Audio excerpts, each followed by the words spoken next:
Hello everyone, my name is Alisha Parveen. आज हम देखेंगे क्रय बही या परचेज बुक का फॉर्मेट और उसके कुछ प्रैक्टिकल्स। तो देखिए, सबसे पहले हमारा दिनांक है, डेट है। इसमें हम जिस तारीख को उधार माल क्रय कर रहे हैं उसको लिखते हैं।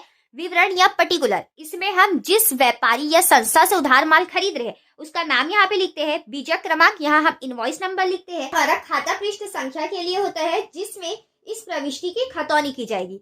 राशि, इसमें हम ट्रेड डिस्काउंट या किसी तरह का जीएसटी होगा उसे हम घटाते हैं। और शुद्ध राशि, यहाँ पे हम ट्रेड डिस्काउंट या जीएसटी का जो घटा हुआ शुद्ध मूल्य है या नेट वैल्यू है उसे हम यहाँ पे लिखते हैं। तो चलिए हम एक क्वेश्चन के थ्रू इसका प्रैक्टिकल समझते हैं। देखिए, हमारा पहला क्वेश्चन है, निम्नलिखित लेनदारों को क्रय बही में लिखे। परचेज बुक में हमें इसे लिखना है। हमारा पहला क्वेश्चन है, इसमें 2005 जुलाई 1।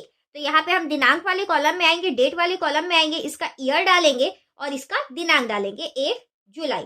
अब देखिए, इसमें हमारा है संकर से 1500 रुपए का माल 10% व्यापारिक कटौती पर क्रय किया।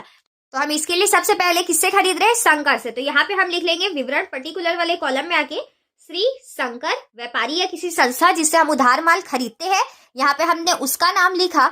अब देखिए, यहाँ पे हम नाम लिख चुके हैं। अब यहाँ पे 1500 रुपए का माल 10% व्यापारिक कटौती, 10% ट्रेड डिस्काउंट पे हम खरीद रहे हैं।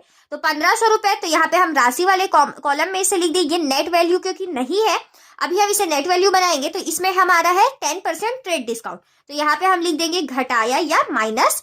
और यहाँ पे हमारा है 10% व्यापारिक छूट या ट्रेड डिस्काउंट, तो यहाँ पे हमने किया। अब देखिए, 1500 रुपए का 10% व्यापारिक छूट कितना आएगा? 150 रुपए। अब हम इसे माइनस करेंगे और यहाँ पे अमाउंट लिख लें। इसी तरीके से हम नेक्स्ट क्वेश्चन, यहाँ पे नेक्स्ट क्वेश्चन हमारा है, श्याम से 820 रुपए का माल क्रय किया। तारीख हमारा 15 है, तो यहाँ पे हमारा 15 जुलाई। अब हम श्याम से खरीद रहे हैं, तो यहाँ पे पर्टिकुलर या विवरण वाले कॉलम में आके श्री श्याम। अब देखिए, 820 रुपए का माल हम खरीद रहे हैं, परचेज कर रहे हैं। इसमें कोई भी ट्रेड डिस्काउंट नहीं है, व्यापारिक छूट नहीं है, तो ये हमारा डायरेक्ट नेट वैल्यू बन जाएगा। तो चलिए इसी तरीके से हम नेक्स्ट क्वेश्चन देखते हैं। नेक्स्ट क्वेश्चन हमारा है 17 तारीख, तो यहाँ पर हम आके डेट डाल देंगे दिनांक वाले कॉलम में। अब यहाँ पे हमारा है, सोहन से 1200 रुपए का माल 5% व्यापारिक कटौती पर क्रय किया।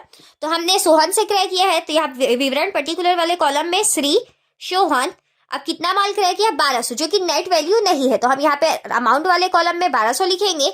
अब उसमें हमारा ट्रेड डिस्काउंट 5%, व्यापारिक छूट है 5%, तो हम यहाँ पे घटाया 5% ट्रेड डिस्काउंट, तो 5% व्यापारिक छूट या ट्रेड डिस्काउंट। तो यहाँ पे देखिए, हमारा 5% ट्रेड डिस्काउंट 60 रुपए आया। अब 1200 में हमने 60 रुपए माइनस किया, 1140 इसका नेट वैल्यू पड़ा। अब हमारा नेक्स्ट क्वेश्चन देखिएगा। तो नेक्स्ट